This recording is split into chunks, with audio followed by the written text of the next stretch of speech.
Hola a todos, soy Natalia López Cortés. En primer lugar, muchísimas gracias por estar viendo este vídeo y por vuestro interés en la filología. Y antes de comenzar a hablar sobre lingüística, me encantaría pues también extender este agradecimiento a los organizadores del evento. La verdad es que detrás de esta página se esconde un equipo maravilloso de personas que están haciendo muchísimo por dar visibilidad a lo que hacemos los filólogos. Así que eso, muchísimas gracias, chicos. Es un verdadero placer estar aquí con todos vosotros, aunque sea de manera telemática. Hoy, bueno, el título de mi charla es de Ciencias y de Letras, diario de a bordo de una lingüista, y como me encanta hablar sobre estos temas, pues mejor que empiece cuanto antes para que me dé tiempo. Antes de meterme con las ideas clave que os quiero transmitir hoy, me gustaría pues, presentarme un poco para que todos me conozcáis y para que entendáis pues, bueno, cuál es mi historia, ¿no? Y de qué contexto vengo. Soy contadora predoctoral en la Universidad de Zaragoza. Eso quiere decir que estoy haciendo mi tesis doctoral. Actualmente estoy en la fase final, me quedan unos poquitos meses, y es una tesis doctoral dirigida por la doctora Mamen Horno-Chelit y que está centrada en la investigación de la ambigüedad léxica, tanto desde un punto de vista teórico como desde un punto de vista experimental. Más adelante hablaré un poquito más sobre esto. Y luego también, pues otra de mis grandes pasiones es la divulgación y hablar sobre pues, qué hacemos los lingüistas, ¿no? Entonces, por eso me emocionó tanto recibir esta invitación, porque creo que estas jornadas son muy necesarias y estoy segura de que van a ser súper enriquecedoras. Y bueno, pues lo que os decía, ¿cuál es mi historia? Ahí tenéis una foto en la que salgo de súper pequeñita y yo de pequeña ya sabía que quería ser de letras. Es verdad que quizá no tan pequeña como aparezco en esta foto, pero más o menos en tercero de la ESO yo ya dije a mis padres que quería estudiar filología y lo tenía súper claro y yo decía pues que yo era de letras. Y claro, ahora estoy así. Esta foto es de hace un año en una estancia de investigación que realicé en un laboratorio de psicología en la Universidad Rovira y Virgili en Tarragona. Y esta cabeza que veis aquí es la mía. Y entonces cuando yo veo esta foto me pregunto a mí misma, ¿de verdad soy de letras? Entonces, bueno, en esta charla voy a reflexionar sobre esta división que existe entre las ciencias y las letras y voy a intentar dar respuesta a esta pregunta, aunque bueno, spoiler, lo que voy a proponeros es que no somos ni de ciencias ni de letras, ¿no? Siempre es enriquecedor ser una mezcla de las dos ramas. Como os decía, en estas jornadas vais a tener un montón de charlas, seguro que os van a contar un montón de cosas interesantes y por eso a mí me interesa que os quedéis con dos ideas clave de todo lo que os voy a contar hoy. La primera es la que os he ido adelantando ya, que es muy enriquecedor superar la división entre ciencias y letras y bueno, que la lingüística es la muestra perfecta de ello. Y luego, pues que para hacer ciencia no podemos trabajar solos, tenemos que trabajar en equipo y de nuevo los lingüistas somos una muestra perfecta de esta idea. Entonces voy a desarrollar estas dos ideas y para ello voy a partir un poco de mi contexto de investigación, que es la ambigüedad léxica. Entonces voy a dar ejemplos de mi propia tesis doctoral para que veáis pues, por qué creo que los lingüistas somos científicos, aunque alguna vez ¿no? se dice que no. ¿Por qué creo que los lingüistas somos científicos? Bueno, porque nosotros estudiamos un fenómeno natural como es el lenguaje y como son las lenguas y lo que hacemos es aplicar los diferentes pasos del método científico para aproximarnos de manera sistemática y de manera crítica a ese fenómeno natural. Entonces, tenéis aquí en pantalla los pasos de los que se compone el método científico y lo que voy a ir haciendo ahora es explicaros paso a paso cómo yo he ido aplicando todo esto a la hora de estudiar mi tema de estudio, ¿no? El primer paso, por supuesto, es observar la realidad y delimitar qué es lo que voy a estudiar. En mi caso, lo que estudio son las palabras con más de un significado, es decir, el fenómeno de la ambigüedad léxica. Esto es lo que ocurre con la palabra piña, por ejemplo, en este tweet que tenéis allí que a mí me encanta, que dice, no entiendo cómo os puede gustar esto, ¿no? Y se juega con los dos significados posibles de la palabra piña en español. Entonces es verdad que es un fenómeno que se utiliza mucho con fines humorísticos y cómicos, pero tenemos que ser conscientes de que es un fenómeno que está presente de manera constante en las lenguas, y no solo en el español, ¿no? Sino que es un fenómeno universal. Entonces, claro, la mayoría de palabras de nuestra lengua tienen varios significados y eso es un fenómeno interesante. Partiendo de este fenómeno, nos podemos plantear diferentes preguntas de investigación, preguntas que todavía estén sin responder, ¿no? Entonces, por supuesto, cuando observamos el fenómeno, no simplemente nos limitamos a decir, uy, esto es interesante, sino que también pues, estudiamos qué se ha dicho, ¿no? al respecto antes. Entonces, tras repasar bibliografía, podemos ver qué preguntas de investigación quedan pendientes. Entonces, en mi caso, el tema de la ambigüedad, en mi tesis, lo estoy estudiando desde dos perspectivas diferentes pero complementarias. Desde una perspectiva más puramente teórica, en donde me hago preguntas del estilo a las que tenéis en pantalla, ¿no? Pues por qué existe la ambigüedad en todas las lenguas, si es un fenómeno universal quiere decir que tiene alguna función, qué papel juegan las palabras ambiguas dentro del sistema lingüístico. Y luego me hago otro tipo de preguntas a las que puedo dar respuesta utilizando técnicas experimentales, como vamos a ver a continuación. Las dos preguntas clave de mi tesis son estas que veis aquí. ¿Qué nos pasa a los hablantes en la cabeza cuando nos encontramos con una palabra ambigua? Es decir, cuando nos estamos comunicando, ¿qué procesos cognitivos se activan para resolver la ambigüedad? ¿O qué pasa en nuestra cabeza cuando nos encontramos con una palabra con más de un significado? Y luego, pues, dónde o en qué región de nuestro cerebro y de qué manera se almacenan esos diferentes significados, ¿no?, de las palabras ambiguas. Estas preguntas, como os decía, están muy relacionadas con el ámbito de la psicolingüística, que es la rama de la ciencia que estudia los procesos cognitivos y los procesos psicológicos que subyacen al lenguaje. Una vez tengo planteadas esas preguntas de investigación, voy a plantear hipótesis, ¿no?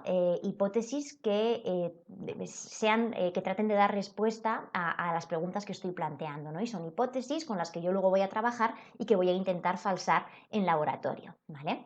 Entonces, en mi caso, bueno, recupero las preguntas que os acabo de plantear y con respecto a la primera, la hipótesis de trabajo con la que estamos haciendo nuestras investigaciones, que derivan por otro lado de otras investigaciones previas, ¿no?, es que lo que ocurre en nuestra cabeza no va a ser el mismo proceso si nos encontramos con una palabra que solo tenga un significado o con una palabra que tenga varios. Y tampoco va a ser lo mismo si esos significados de la palabra ambigua están relacionados entre sí o no. Como veis, estoy haciendo dos oposiciones diferentes. Por un lado, en primer lugar, las palabras con un significado frente a las palabras con varios significados, como es el caso de sopor y sueño. Y por otro lado, las palabras con varios significados, pero con relación entre sí, y nosotros como hablantes somos conscientes de esa relación, como ocurre en pluma, frente a palabras que tienen muchos significados, pero esos significados no tienen relación entre sí, como es el caso de llama, fuego y llama, animal. Entonces, estudio esas dos, las oposiciones, ¿no?, de esos diferentes grupos. Y la siguiente pregunta, que es ¿dónde almacenamos esas unidades? La idea de la que partimos es que si el procesamiento, si lo que nos pasa en la cabeza a los hablantes, ¿no?, si el procesamiento de esas palabras es diferente según el tipo de ambigüedad y según el número de significados, el almacenamiento de esas palabras en el lexicón también es diferente. En el lexicón es ese diccionario mental en el que almacenamos los significados, ¿no?, así dicho de manera muy sencilla. Entonces, estas son las hipótesis con las que yo empiezo mi investigación, y para tratar de dar respuesta a esas hipótesis tengo que irme a los datos empíricos. Entonces tengo que realizar experimentos que me permitan corroborar mis hipótesis iniciales o que me permitan rechazarlas. El problema de la palabra experimento es que es una palabra que cuando nosotros la escuchamos siempre vamos a pensar en la imagen de científico con bata blanca en un laboratorio con probetas. Y eso, por supuesto, es experimentar, pero los lingüistas también podemos hacer experimentos. Y eso es lo que os voy a mostrar ahora, ¿no? O sea, yo tengo unas hipótesis de trabajo y lo que voy a hacer va a ser diseñar un método experimental que esté controlado y que me permita poner a prueba las hipótesis que yo tengo. Entonces, eso, tenemos que ampliar el significado de la palabra experimento, ¿no? O tenemos que ser conscientes de que la palabra experimento puede implicar otras muchas cosas.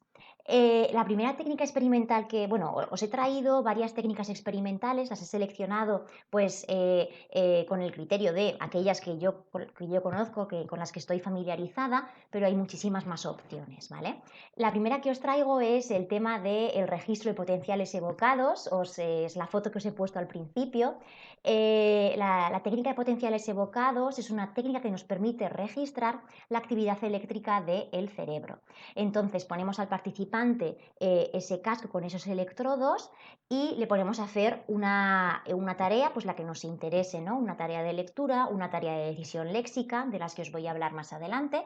Y entonces lo que medimos es la actividad eléctrica del cerebro.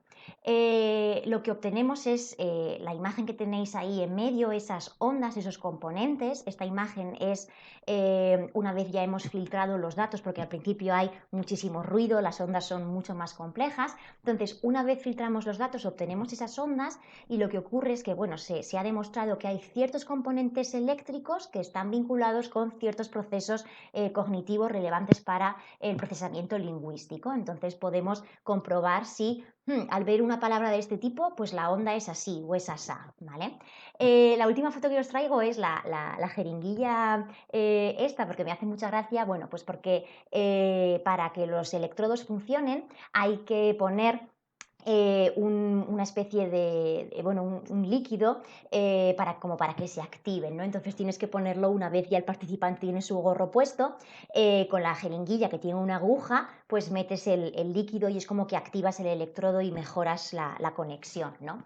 Pero claro, la aguja al principio impresiona un poco, es una aguja que es plana, no puedes pinchar al participante, pero claro, al principio ellos se asustan un poco al verla. Y mi compañero de allí de Tarragona siempre les decía a los participantes cuando me tocaba estar en el laboratorio: tened cuidado que esta chica es lingüista, ¿eh?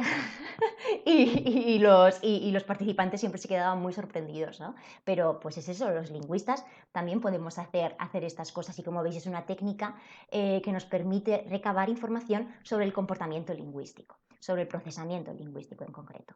Otra de las técnicas que utilizamos los lingüistas, y en este caso sí que la he utilizado para estudiar las palabras ambiguas, porque el tema de potenciales he tenido pues la suerte de conocerlo de primera mano, pero no lo he podido aplicar en mis investigaciones, ojalá en un futuro próximo pueda hacerlo, pero esta técnica de aquí sí que la he utilizado, es el eye tracker, que lo que nos permite es registrar los movimientos oculares de los participantes. Entonces hay diferentes tipos de eye tracker, podemos tener eye trackers fijos, como el que veis en pantalla, en la primera foto, y también hay trackers portátiles que se ponen en el ordenador portátil y es pues, la cámara que permite registrar qué hacemos con los ojos, ¿no? Entonces con los eye trackers podemos medir muchas cosas, por ejemplo podemos estudiar el comportamiento de la pupila, si se dilata o no, porque también se ha demostrado que a mayor dilatación mayor esfuerzo cognitivo.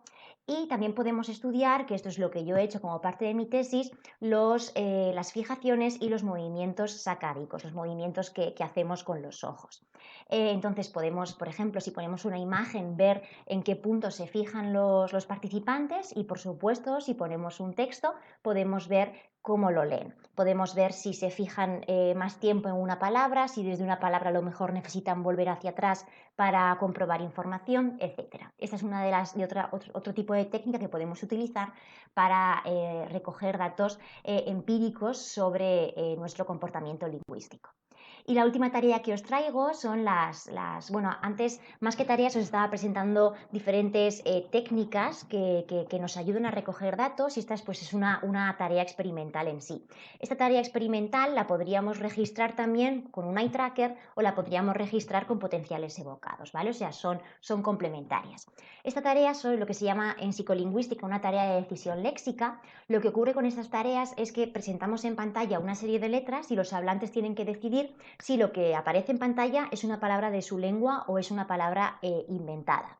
Entonces, por ejemplo, puede salir silla, responderán que es una palabra que existe, o puede responder o puede aparecer talso y responderán que es una palabra que no existe en su lengua. Os he traído un vídeo donde se ve cómo hacemos una tarea de decisión léxica. ¿Vale? ¿Veis? Como veis, aparece en pantalla beta. y con el teclado vas diciendo sí, no, y el propio programa te va dando el feedback.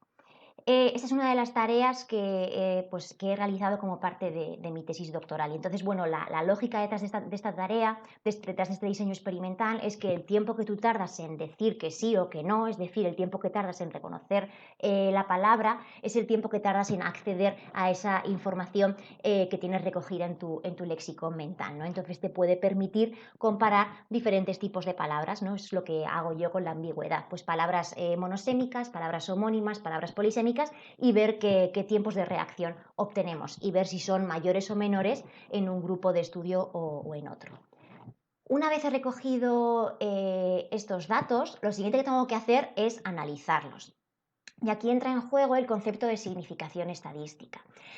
Cuando yo recojo datos experimentales, puedo obtener unos datos que tienen una variabilidad súper amplia. Pensemos, por ejemplo, que un participante hace el experimento e imaginaros que se lo vuelvo a poner y lo vuelve a hacer 5 minutos después. Muy probablemente los datos varíen, ¿vale? Entonces, lo que yo tengo que comprobar como investigadora es si los datos que obtengo en una sesión experimental son debidos pues, a la casualidad, pues a que se han dado así, ¿vale? Y el participante estaba pensando en otra cosa y estaba contestando muy rápido, puede ser, ¿no? Que sean debidos a la casualidad o que sean de verdad debidos al efecto que estoy estudiando. ¿Esto cómo lo consigo? Bueno, en primer lugar lo consigo con un buen diseño experimental, ¿vale? O sea, yo cuando hago un diseño experimental tengo que comprobar que otras variables que podrían estar influyendo en mis resultados estén controladas. Por ejemplo, las palabras que tienen una frecuencia muy alta se acceden más rápido, se reconocen más rápido. Entonces, si yo estoy midiendo la ambigüedad, no puedo dejar la frecuencia descontrolada, porque a lo mejor encuentro unos efectos y resulta que son debido a la frecuencia y no son debido a la ambigüedad. Entonces, en primer lugar, tengo que hacer un buen diseño experimental y un buen control de variables extrañas para confirmar que los datos que obtengo son debidos al efecto que yo estoy intentando encontrar, ¿no? Y luego, además, pues tengo que hacer un estudio, un análisis estadístico que nos demuestre que nuestros resultados no son debidos a la casualidad, sino que son extrapolables y que son debidos al efecto que estamos buscando, ¿no? Este es el famoso p-valor, que es el resultado que obtenemos de aplicar ciertas pruebas estadísticas. Y entonces, si obtenemos un p-valor que esté por debajo de 0,05, que es lo que todos buscamos, ¿no? Lo que significa es que hay una probabilidad súper pequeña de que los resultados sean debidos a la casualidad. ¿Vale? O sea, en otras palabras, es muy probable es altamente probable que los resultados sean debido a al efecto que estás estudiando, siempre que el diseño experimental esté bien hecho, ¿vale? Es verdad que en la actualidad todo este tema del p-valor es un poco problemático, pero bueno, lo quería reflejar aquí también para que lo conocierais. Y una vez ya tenemos nuestros resultados y tenemos resultados estadísticamente significativos, tenemos que llevar a cabo, dar el último paso en nuestro método científico, ¿no? Que es pues extraer las conclusiones de todo lo que hemos estudiado. Lo más normal es que tú hagas un experimento con todas las ganas del mundo y que obtengas datos inesperados y datos que te confundan, tal y como refleja este meme que a mí me encanta, es de mis favoritos. Y esto es totalmente normal. En esto consiste hacer ciencia. Yo ahora os lo estoy contando súper tranquila, pero a mí me ha costado entenderlo, porque dedicas mucho tiempo a hacer un diseño experimental, dedicas muchas horas a recoger los datos y a lo mejor resulta que lo que te encuentras después no es lo que tú esperabas, ¿vale? Pero no es ningún drama, ¿vale? Es lo que os decía, no es un drama, es hacer ciencia. Otro tuit que os quería traer aquí es este que también me gusta mucho, que dice: un resultado inesperado no hace que tu experimento sea una catástrofe, ¿no? Que no sea un error.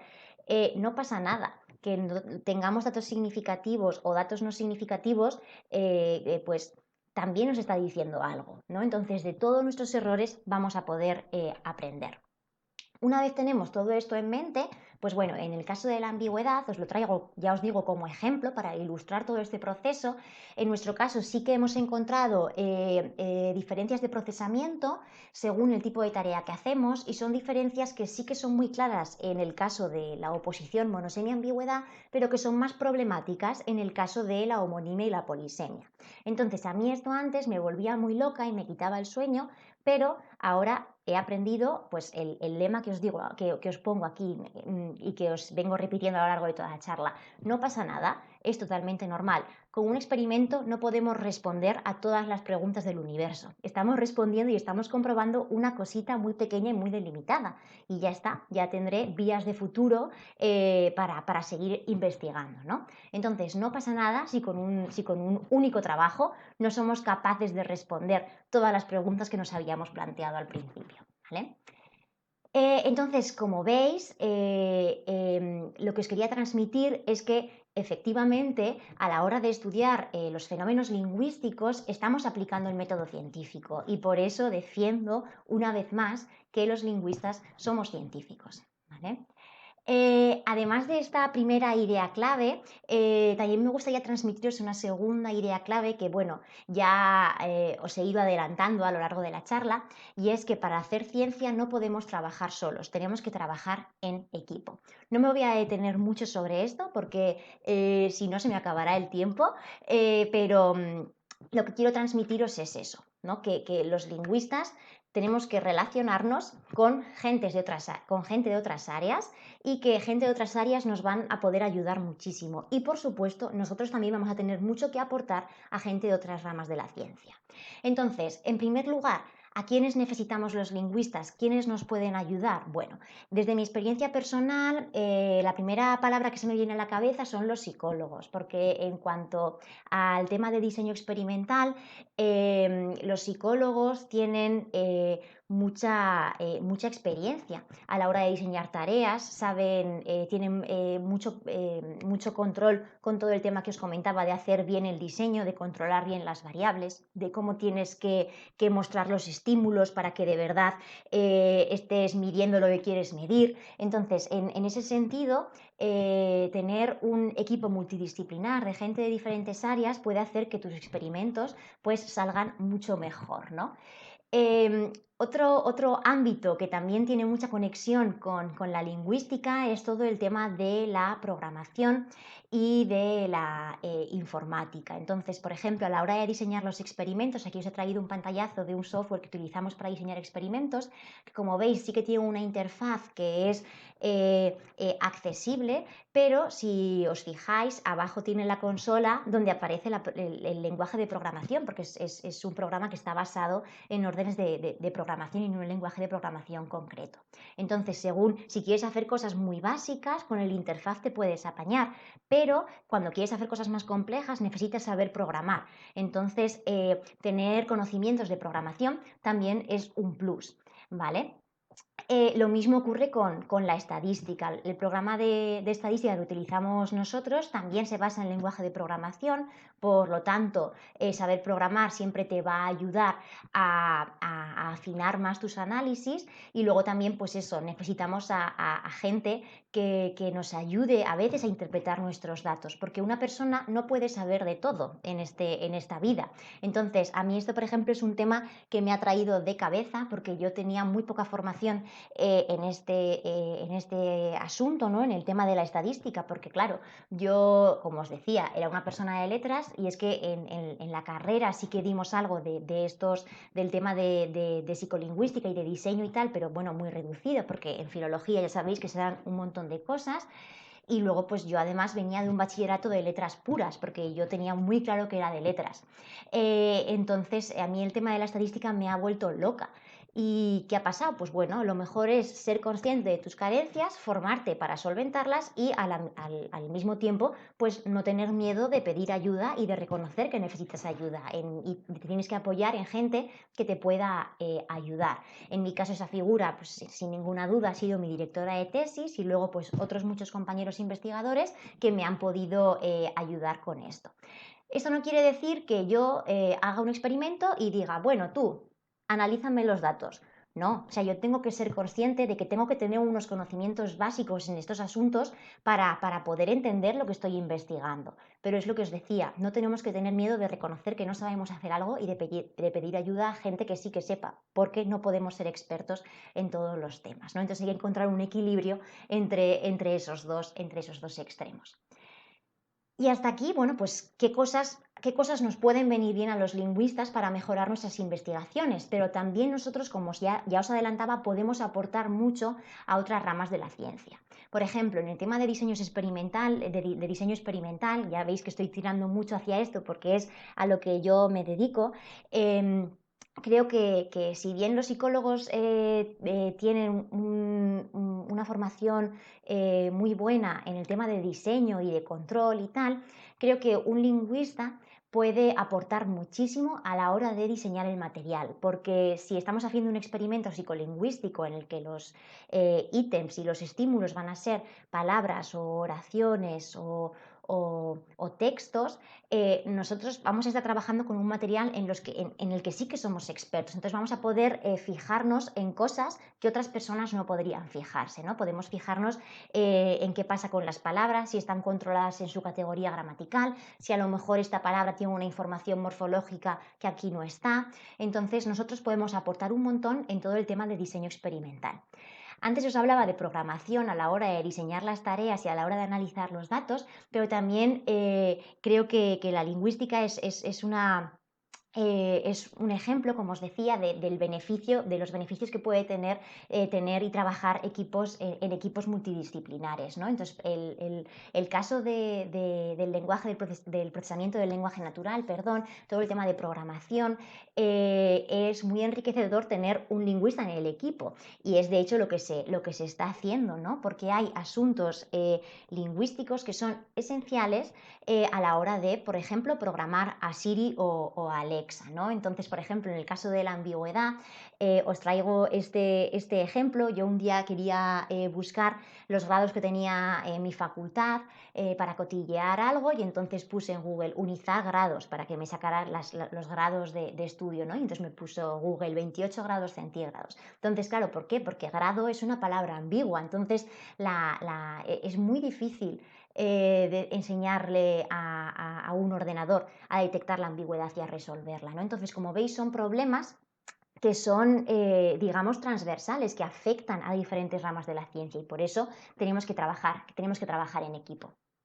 Y luego, desde un punto de vista general, los lingüistas vamos a poder aportar pues una manera diferente de ver las cosas, ¿no? Vamos a plantear diferentes preguntas de investigación y una vez tenemos unos resultados, vamos a poder aportar diferentes conclusiones y diferentes explicaciones, igual que si a nuestro laboratorio de lingüística viene una persona de otra rama de la ciencia. Entonces, esto es en realidad lo más enriquecedor que podemos tener, ¿no? Alguien que nos permita enfrentarnos a nuestro objeto de estudio de una manera diferente. Y eso seguro que nos va a enseñar un montón. Y como os decía, en esto consiste hacer ciencia. Entonces espero que estas ideas clave hayan quedado claras. Tenemos que superar la división ciencias y letras y para hacer ciencias no podemos trabajar solos, tenemos que trabajar en equipo. Y me gustaría cerrar con esta frase que yo creo que es el colofón perfecto para mi intervención porque explica muy bien, ¿no?, por qué la lingüística a veces está en esa tierra de nadie y no sabemos si somos de ciencias o de letras, ¿no? ¿Por qué? Pues porque la lingüística es la más humana de las ciencias y la más científica de las humanidades. Muchísimas gracias por vuestra atención. Ahora yo ya me voy a callar, que ya he hablado mucho, pero si tenéis cualquier duda, pues lo podéis dejar en comentarios y yo os leeré y trataré de responderos. Y si no, pues podéis escribirme un email a mi correo, que lo tenéis ahí en pantalla, natlop@unizar.es, y también me podéis encontrar en Twitter, mi perfil es Natalia Lop C. Muchísimas gracias a todos.